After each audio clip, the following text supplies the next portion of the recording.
you know, when I'm in pain and stuff, I'm like, the other option is being dead. And you know, that's kind of boring. Like, I'm just gonna do nothing, like be dead. That just sounds boring. What's the worst that's gonna happen to you? You die. And it's like, is that really that bad? Okay, now I sound suicidal.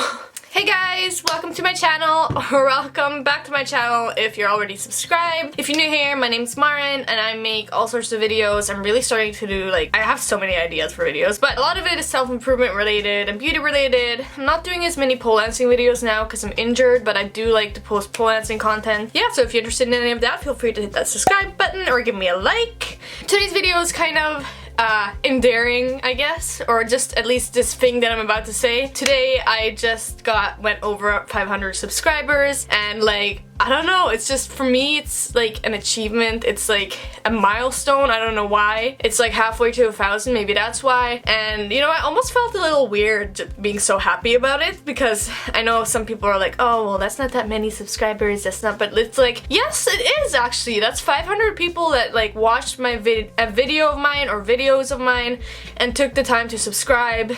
I know that when I'm looking at videos or like watching YouTube videos, it takes a while for me to subscribe. Sometimes I'll be watching the same person and not subscribe, and then finally I'm like, oh shit, I'm not subscribed. And so anyways, and that's 500 people that are like liked my content. That's quite a bit of people. Imagine 500 people in a room. So I think that we often like don't appreciate followers, or like I say we as in, you know, most people have Instagram, not most people, but you know what I mean. Sorry, my nose is so itchy.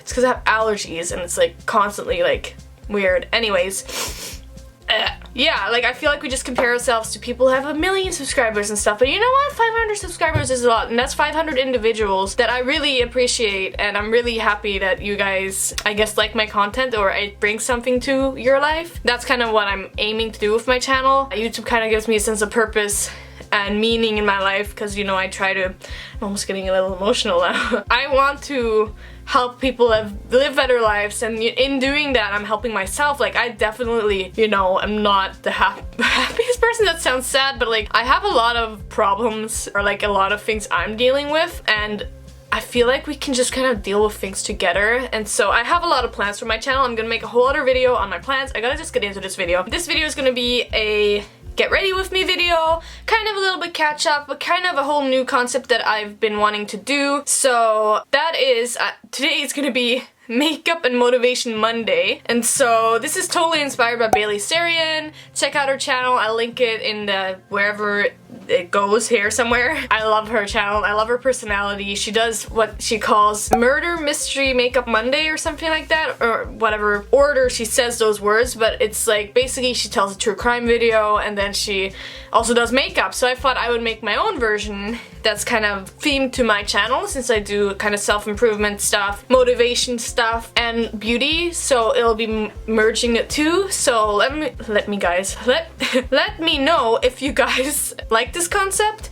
I would absolutely love to have you guys' feedback on things I put out in general. So yeah, don't be scared to leave any feedback, as long as it's constructive criticism and not hate, because there is a difference. Anyways, I'm gonna get going. I already actually did film a bit of this video, but then the camera just stopped, and then I was like, I'm just gonna film it over again. So I've already done my like primer, foundation, and concealer, so I'm just gonna go straight to my eyes. I will try to list all the products in the description below. Basically, Motivation Makeup Monday, however I'm gonna order that, is going to be, I'm gonna try to pick a topic or a quote or a saying or something. I'm gonna try to talk about it as much as I can. I haven't decided if it's gonna be like structured or not. Like, I haven't really planned exactly what I'm gonna say today, partly because I realized I have to film the video soon because it gets stuck at like 4 o'clock in Norway right now, and yeah, it's like getting close to 4, so I don't have a ring light right now. So anyways, but hey guys, I just want to give you guys a quick disclaimer. I realize now after I filmed the video that I should give you guys a disclaimer, because obviously, as you see in the title, this video talks about the topic of death. That being said, it's not like a super depressing or negative video. However, if just simply the topic of death disturbs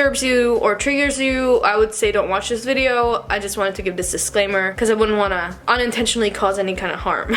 So yeah, basically today's topic is going to be death. And I know, wow, what a topic to pick, Martin. That's such a positive topic, such motivational topic. Let's talk about death. That's motivational, isn't it? It is actually. So what inspired me to do this topic, or to talk about this topic, is I took a class in existentialism. And in that class, I don't remember, I think it was quite a few different of the philosophers that like basically said that the right way of living is to live in the face of death. So that might sound like, oh, that would just be a scary way of living. But it's almost like the whole thing, oh, life is short, blah, blah, blah. You know, no, it's not actually like that, but it's almost like that. No, whatever. I'm like trying to make it relatable, but I don't remember who it was. It might have been Martin Heidegger. I know that he has the being towards death, or being to... I wrote a whole paper about this, I should know this, but there is one of the philosophers we studied, I don't know who, it might be Heidegger, but they talked a lot about the right way of living. You know what? I'm gonna go check right now. Okay, it most definitely was Heidegger, because I have my book here, Existentialism, Writings, whatever, Writings in Existentialism, and the interesting part about Heidegger is that he talks about how, yeah, we're all aware that we're gonna die and whatever, but he talks a lot about how we don't really think we're gonna die, because we always kind of talk about it as, oh, this event in the future, you know, oh, everyone dies, but it's like we don't actually like realize that we're gonna die. I don't know how to really explain that. So I found this passage here. He says, the analysis of one dies reveals unambiguously the kind of being of everyday being towards death. In such talk, death is understood as an indeterminate something which first has to show up from somewhere, but which right now is not yet objectively present for oneself, and is thus no threat. And then he goes on later on, dying is leveled down to an event which does concern Dasein, but which belongs to no one in particular. And then later on, dying, which is essentially and irreplaceably mine, is distorted into a publicly occurring event which the day encounters. So he talks about the day. So basically, oh, that happens to everyone else but not me. So, you know, we always hear about other people dying, but we don't actualize that it's gonna happen to us. It's almost like we subconsciously think we're gonna live forever, and that's why I was trying to relate it to, you know, life is short, you know, live your best life, whatever. But I don't know, now that I'm going back to like philosophy, I just feel happy even talking about it. I don't remember all the details of it, that's the thing, but I have a lot of quotes. So anyways, so basically it's this idea that, and now I'm not necessarily, you know, saying exactly what Heidegger said, but this is kind of me taking from what he's saying. So basically, I think death can be very motivational and inspiring, or you can take a lot of value from death in that I feel like when you realize you're gonna die, it's like, or like, sometimes I think to myself, I'm like, what's the other option? You know, when I'm in pain and stuff, I'm like, the other option is being dead. And you know, that's kind of boring. Like, I'm just gonna do nothing, like be dead. That just sounds boring. So I'm sure that, you know, we all can like relate to moments where you're reminded of death, like, you know, moments where someone dies, like suddenly. I was talking to my mom about something, and someone, like, you know, someone's mom died. She got ill with a cold. I don't know what I'm doing, by the way. She got ill with a cold, and then that somehow like went to her brain, and she ended up dying. And in moments like that, you kind of realize that death is literally everywhere. Like, you could die at any moment, and I feel like in the face of death, you realize there's nothing to be scared of. I feel like that might be, you know, kind of what Heidegger is trying to say, is that if we literally live in the face of death, you know, knowing and trying to think of death almost every day and not being scared of it, but just being like, that's gonna happen. And he talks also about how death is almost the only thing, I guess not the only thing, I'm not sure if this is what he says, but if I remember correctly, he says that this is something that's like inextricably, is that the correct term? I don't know. Inextricably yours. So no one can take death away from you. Like, even if a murderer kills you, the death is still yours. And so, I don't know, I just think, I remember when I was a kid, I thought about like nothingness. I was like, ooh, what is that? And like, oh, what was it like before I was alive? I was a philosopher when I was a fucking kid, okay? And I just remember thinking, that's so weird. And then life had this weird aura to it. Like, now it's like, ooh, life is weird and cool. Like, and then I was like, oh, you know, what's the other option? It's like I said, being dead. And then it's like, I don't know. Like, I agree with Heidegger. Living in the face of death is the fucking way to live. And it's kind of like, sorry, I say kind of all the time, but it is almost like the whole YOLO thing. That's almost kind of what Heidegger's saying, but in a very fancy way. But it's not exactly, but it's kind of this idea that it's an idea that takes into account that we're gonna die. I feel like this is not turning out as good as I wanted to, like this talk. This is honestly how I feel all the time with philosophy, is I just feel like I have all these thoughts, but I can't like express them.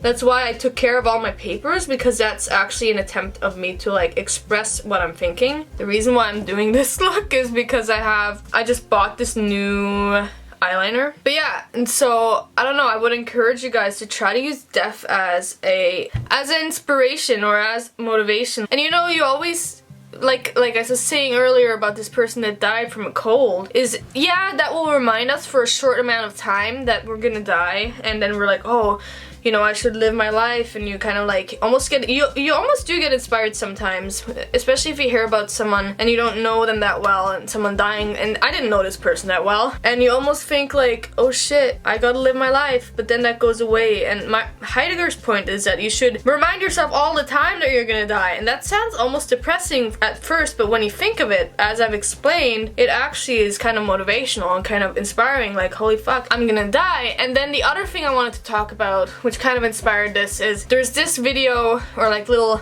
motivational video, it's like 1 minute long, by Richard Dawkins. I'll link it here, I'll put it here, and I'll put it in the description down below. But he just talks about, basically says we're lucky we're lucky enough that we're gonna die. And he says the reason basically is because most people are never gonna get the opportunity to die. And then you're like, what the fuck, what?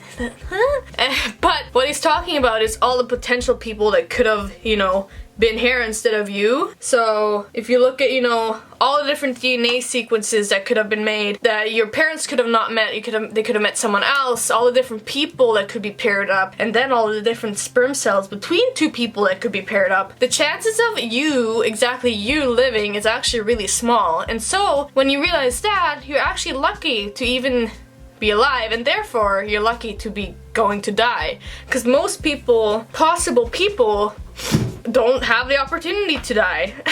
That sounds so weird, but I hope you guys kind of get what I'm saying. I think that also thinking about death, and this is also a theme in what's it called, in existentialism, it almost like brings on the absurd. So the absurd is defined in different ways by different philosophers, and I feel like everyone kind of has their own view on it. I think one of the definitions is basically that the absurd is, you know what? Just give me a second, I'm gonna find a quote about the absurd. So Albert Camus, in The Myth of Sisyphus, talks about the absurd, and he talks about it basically as a sort of confrontation, I believe, if I remember correctly, like the human mind wanting to put structure on things, but then you realize you can't actually understand the world, or like it's actually really weird or something. This is kind of how I'm explaining it too. So anything can be absurd. He says understanding the world for a man is reducing it to the human, stamping it with a seal. So basically, I believe the way he thinks of the absurd, and how I understand it from what I've read from him and what I remember, I haven't recently read his text, but it's basically like it's almost like we're trying to understand the world, but then we realize we actually don't understand anything, or like we can't comprehend the world, and we can't understand it and put our structures on it, and so anything can become absurd. Like it's almost like if you're looking at this and you're like, what the fuck is this? And then, or like you think about human behavior and you try to think of it from like an alien perspective. I don't even know how to explain it. The absurd is just like this weird, eerie feeling. He talks about becoming a stranger to the world that he once was like familiar with. I'm just editing the video right now, and I just wanted to put in that what I would compare the feeling or moments of absurdity to is, you know, when you like are saying a word enough times, or you like think of a certain word and you say it many times, it kind of loses its meaning and it kind of becomes like strange. Something that was so familiar just becomes strange and like weird and like unfamiliar, and all of a sudden everything around you just becomes weird and strange. I don't know. Oh god, I got a really weird feeling in my body just saying that, because I think it's one of the craziest, most awe-inspiring feelings, actually. Some people find it scary, but I find it really sick. Like, anyways, back to the video. And I'm sure that you've had a feeling like this, or maybe not actually. I know that I have a lot, but I think that's because I'm like a philosopher. So he says here, he refers to it as becoming a stranger. It says, a stranger to myself and to the world, armed solely with a thought that negates itself as soon as it asserts, what is this condition in which I can have peace only by refusing to know and to live, in which the appetite for conquest bumps into walls that defy its assaults. So I believe here, I'm reading it out of context, but he's basically just saying that like things are strange and we can't really understand or comprehend the world, even though we want to and we like to think we do, and we like to put names on things, like you said, like it's putting a human stamp on something that's like way beyond our comprehension. And so I don't even know. I hope I somewhat explained the absurd. I think it's fucking beautiful. I love the idea of the absurd. I don't know. Alright, this is how I got onto it. I'm gonna continue my makeup. So how I got onto this basically is, I feel like when you like think about death and you like live in the face of death, you are kind of going into or confronted by the absurd, because when you compare life to death, like when you compare something to nothing, something just becomes really weird and it almost triggers an experience of the absurd. And so to me, that can kind of almost be like an existential crisis if you've had one. That's basically an experience where just everything kind of becomes weird. And I don't know, I think that having experiences like that, just, you know, all worries go away, at least for me, because I just seem so insignificant. I'm like, oh, I'm gonna die one day, and like, oh shit, life is weird. And it's like, there's so much value you can take from death, in my opinion, if you like think about it in a more, I guess, existential way. I love existential philosophy. It's fucking sick. So I don't know, I feel like this video is like all over the place. Oh my god, I have like these sores, you know when you sleep and it like gets wet or something and you go like that in the morning and then you get these sores, cause same. I don't know where to go with this. I feel like I've said so much already. So I guess what you can take away from this, okay, I can't do blush and talk at the same time, so I'm just gonna do blush and then we can continue. Oh god, I feel like I look weird now, but I guess what you can take away from this, I feel like I'm like coming to the end of talking. This is bad because I'm not done my makeup, but I'm just gonna, I don't know, I'm just gonna ramble. And what you can take away from this, I think, is I know that some people might be scared of death. I personally have never actually been scared of death. I mean, maybe I have, but like, for example, when I'm on an airplane, for some reason, I feel the least anxious, because even though I know there's a little tiny possibility that I can crash, I feel so vulnerable and I'm like, I could die at any moment. Like, and then in the face of death, I'm like, I have nothing to worry about. Like, you know, like when you think, oh, I'm gonna die someday, it's like, why am I so worried about these things? Because like, what's the worst that's gonna happen to you? You die. And it's like, is that really that bad? Okay, now I sound suicidal.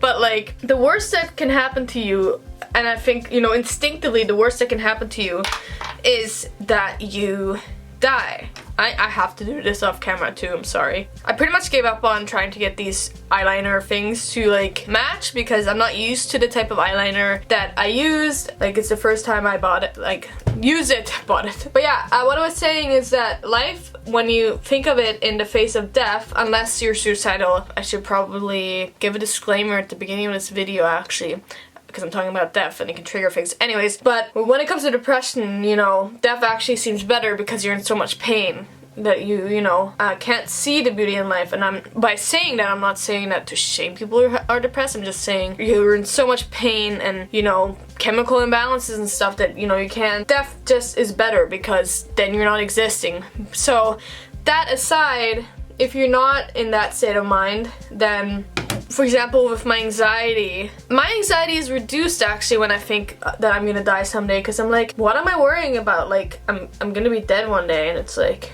why would I worry when I can not worry? Not that my anxiety is gone with that, but it kind of put things in perspective, and sometimes it can help me a bit. But if someone just tells me that when I'm being anxious, that's not gonna help, obviously. But yeah, I don't know. I think that pondering death is a really important part of life, because it poses such a it poses such a contrast between, you know, life and like, if you know me, I love contrast. That's why I have my yin yang tattoo, because I love contrast. I love, you know, I feel like that's, if you've read Hegel, I'm getting super philosophical today. If you've read like Georg Wilhelm Friedrich Hegel, I think is his full name. If you've read some of his stuff, or even just like look up YouTube videos, he talks a lot about, you know, kind of like dialectics, and that things exist with their opposite, and so in some sense things are actually defined by what they're not. And so to think that, in light of that, to think that, you know, things are totally binary is kind of wrong, because you are what you are because you're not all the things you're not. Does that make sense? I don't know. How do I explain philosophy? It's like pretty much impossible. Like, I honestly, my whole philosophy degree is like a blur. I don't remember like full concepts. I just remember general ideas because it's kind of hard to comprehend a lot of it. So yeah, if I seem all over the place, that's because philosophy is kind of all over the place. I'm just gonna do my lower lashes like off camera, just because I have to have like my mouth open for it. So, but yeah, Hegel's a big advocate of not looking at things in binaries, so that same thing